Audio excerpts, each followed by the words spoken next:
welcome to the Australian Formula One podcast. I'm Pep, joined by Max. Once again. Still here. As always. Mate, we're just going to talk about some general F1 news today. A few things going on in Formula One. F1 banter. F1 banter in the extreme. So, mate, what's the first cab off the rank? What are we going to talk about today?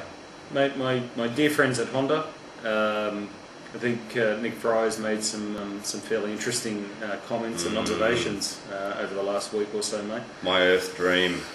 I guess the biggest thing outside the fact that the car's a piece of shit is that Nick Fry's turned around and denied all of the rumours going on in the paddock that he's chasing Ross Brawn. With there's smoke, there's fire, but by the same token, as I emailed back a couple of you guys during the week, I don't think having Ross Brawn on your pit wall is going to make you a race winner. It just isn't.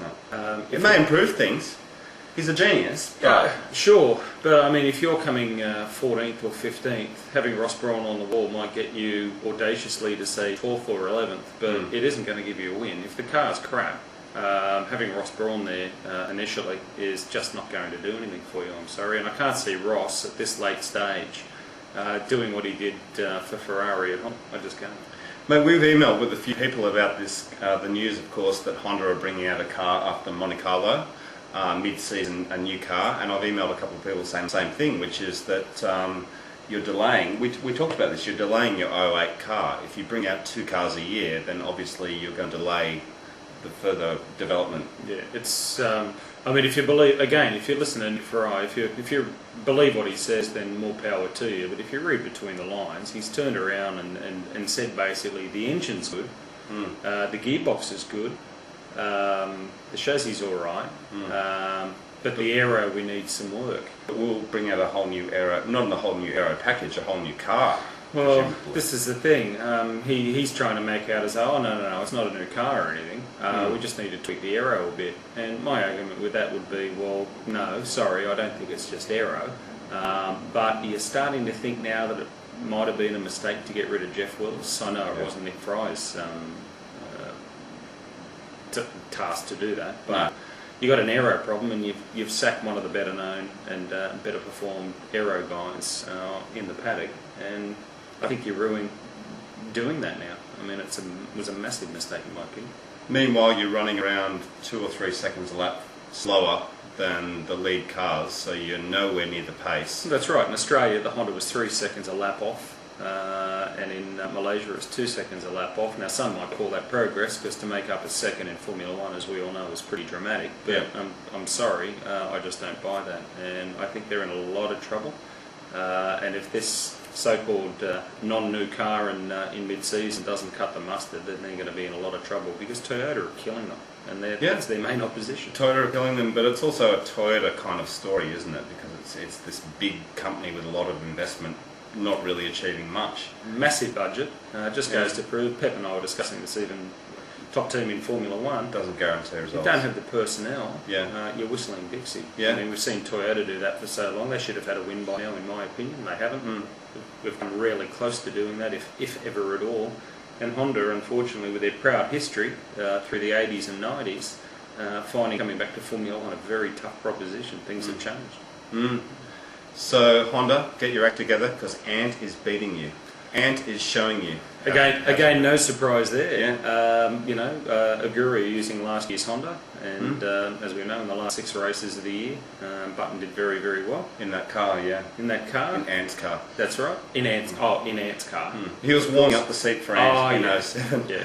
And that just to me goes to show how much disparity there is between the 07 Honda and the 06 Honda. I mean, Aguri are just using it like nobody's business. They're doing really well, punching above their weight, and unfortunately the factory team's punching well below their weight. So Max, Honda doing shit, but BMW on the other hand not doing so shit. Mate, BMW doing very, very well. They're doing really well. I mean, that's awesome. Best start to the season they've had, with 2 4th place finishes in Australia and Sepang to young quick Nick. Mate, doing really well. Qualifying well, it's kind of McLaren, Ferrari, then BMW, so they're really doing well with qualifying. So, Well, mate, it's no surprise, I guess, that it's Ferrari, McLaren, then BMW in qualifying for Bahrain. Mate, they're doing really well, and I think I don't think everyone's really surprised by that. Kubica showed in the latter stages of last year that he was fairly quick in that car. I think it's a progression from that, and they're doing really well. They're realising their potential that I think we all knew they had. mate, let's talk now about flexing floors. We've had a couple of emails actually about flexing floors, and that issue seems to have now gone away. Yeah, it has, with the FIA putting a stop to it, I guess. Yeah. Three teams were told to change their cars, and for mine, mate, the performance hasn't really changed too much. So I think it might be a storm in a teacup. Well, that was one of the comments that one of you guys emailed us. Do we think that with the abolition of flexi floors, or as Pep calls them, sexy floors, do we think the abolition of them in Malaysia, that was one of the reasons why Ferrari were slower than the McLaren? There's two schools of thought on it. My school of thought on it would be no, not necessarily. The Ferrari, as I mentioned earlier, is very quick in the straight line. It's got good straight line speed. Don't forget, it's a longer wheelbase car this year than it was last year, by about 100 mil. I don't necessarily think that as a result of the floors going, that it has diminished their pace. I think McLaren have caught up within the space of between Australia and Malaysia. Yes, they have. I think that's been proven. I think the gap is narrowing, and we're also seeing for Bahrain as well, that the gap is closed even more so. So not necessarily, but I can understand why some people think that it probably has. Fair enough. Well, what do you guys think about it? I mean, I think it's probably a non-issue now. Well, it's been banned now. Yeah, so. it's all over, so let us know what you think anyway. Yeah. So, mate, a couple of final things I've been happy with in the Formula One world. One is Kimi's tattoo. I think it's been funny, the press coverage on that, and also him giving the bird over the Bahrain weekend to Scott Speed. I was more pleased with the bird than the tattoo, and I like his tattoo. It's fine, that's good. But I love the bird. It was reminiscent of Coulthard giving Michael the bird a number of years ago. I think Coulthard's given a few birds actually over the years. He loves the bird. He's mad about the bird. But I thought it was great. FIA. No, we're not taking any action. I thought it was ridiculous to even suggest that they might take action, or that a reporter asked them whether or not they would. It's. I think it's great when someone does that. It shows their emotions and gets the message out. Go Kimi. He's an old school Formula One driver. Parties a bit, drinks a bit. Gets tattoos on his wrists. His arms. It's great. A la James Hunt, perhaps. Who knows? Good stuff. That's all we've got for this week, so thanks very much for watching, and as always, send your comments or emails, we appreciate it. Yeah, preferably nice ones, they'd be good.